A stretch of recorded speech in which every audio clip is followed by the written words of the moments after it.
4, 3, 2, engine start, 1, 0, and liftoff of the Delta II rocket with Kepler on a search for planets in some way like our own. Hi, my name is Natalie Battaglia, and I'm an astronomer at NASA Ames Research Center in Mountain View, California. NASA is home to the Kepler mission. Kepler is a space telescope searching for planets orbiting other stars in our galaxy. NASA wants to find out if there's life beyond the solar system. So Kepler is looking for planets like Earth in size that could be potentially habitable. So I'd like to talk to you today about how Kepler is finding these planets. Finding planets is difficult because planets are so tiny and so far away. If you could imagine that my body is a star, a planet like Earth would be smaller than a pea, smaller, about the size of a rice grain. And they're very far away, millions of miles away. So we don't just take telescopes and point them out into the galaxy and take pictures until we find one. We have to use our imagination to think about ways of inferring the existence of these planets. And we do that by observing the stars themselves. Kepler doesn't actually see stars. Stars are too far away, they're too distant. All we see is the light that comes from the star. Kepler measures the brightnesses of stars very accurately, and it hopes that some planets will sweep right in front of the star, transiting across the face of that star, just like you saw with Mercury right there crossing the disk of our sun.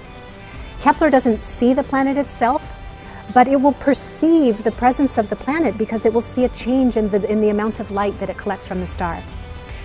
When Mercury passed in front of the disk of our sun, Mercury casts a shadow out into space. And if there's a telescope there, that shadow will sweep across the face of the telescope, and the telescope will perceive that as a momentary dimming of light.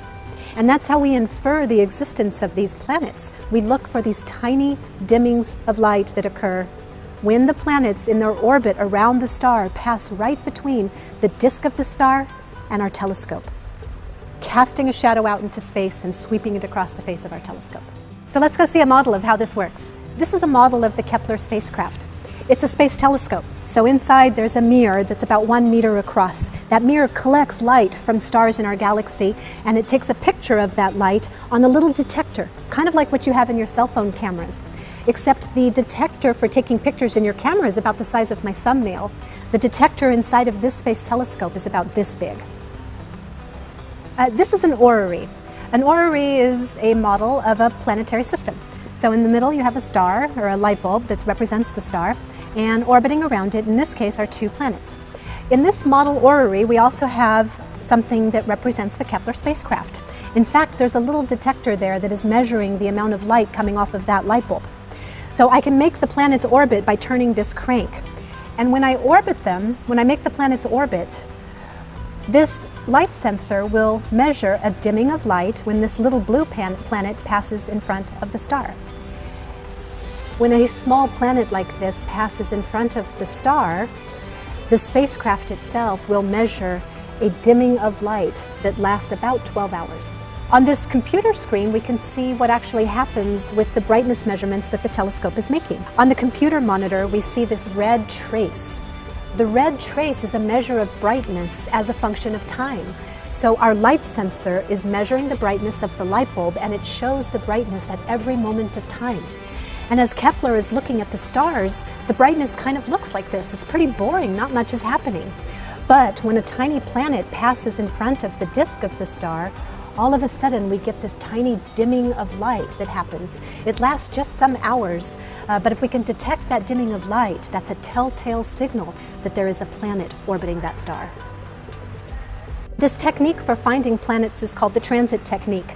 Kepler has been using this for 4 years, and in that 4 years, Kepler has found almost 4,000 planets orbiting other stars, hundreds of which are the size of Earth.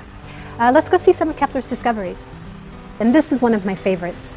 What you see here is kind of what we imagine that this particular planet Kepler discovered might look like.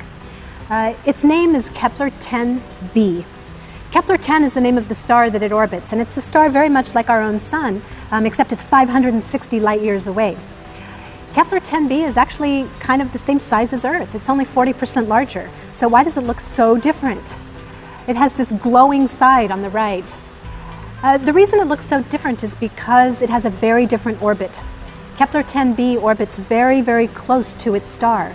Instead of taking 365 days to go around once, it only takes 20 hours. So this luminous side that you see, the temperatures there are high enough to melt iron. So any kind of rock that is on the surface of this rocky planet is going to be melted. It's going to be lava. So this planet has an entire hemisphere that's larger than the Pacific Ocean. And it is an ocean of sorts, but it's an ocean not of water. It's an ocean of lava. Kepler-10b is about 40% larger than the Earth, but it's about 4 times the mass of the Earth. And if you know the mass and you know the radius, you can calculate the surface gravity. So now with your knowledge of how to calculate the mass of a planet, you could apply that knowledge to other planets orbiting other stars, and you could calculate what the surface gravity would be on this planet and know how much you would weigh if you were to stand on it with your lava boots.